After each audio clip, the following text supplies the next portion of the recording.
Organize your thoughts. Mastering outlines in English writing.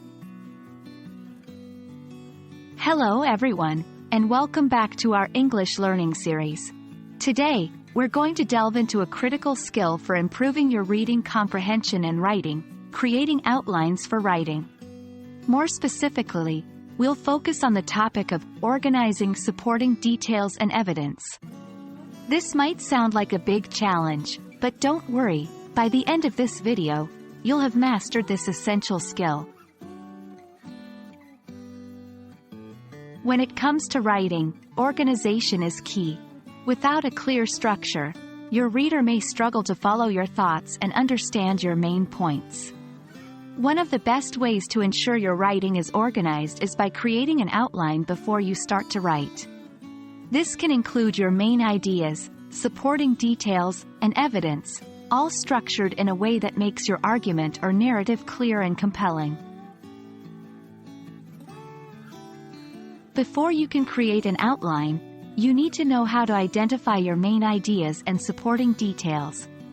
The main idea is your central point or argument, while supporting details provide evidence or explanation to back up your main idea. For example, if your main idea is that exercise is beneficial for mental health, your supporting details could include research studies, facts about how exercise affects the brain, and personal anecdotes about exercise improving mood and focus. Once you've identified your main ideas and supporting details, it's time to organize them in an outline. Start with your main idea at the top, then list your supporting details underneath in a logical order. Consider the nature of your supporting details. Are some more critical than others? Are there details that need to be presented before others to make sense?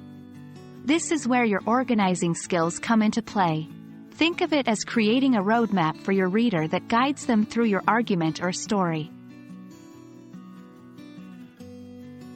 After you've created your outline, you can use it as a guide for your writing. Start with your main idea, then expand on each of your supporting details in turn.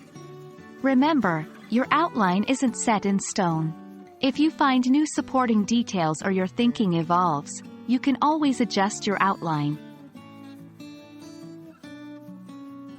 Well, that's it for today's lesson on organizing supporting details and evidence.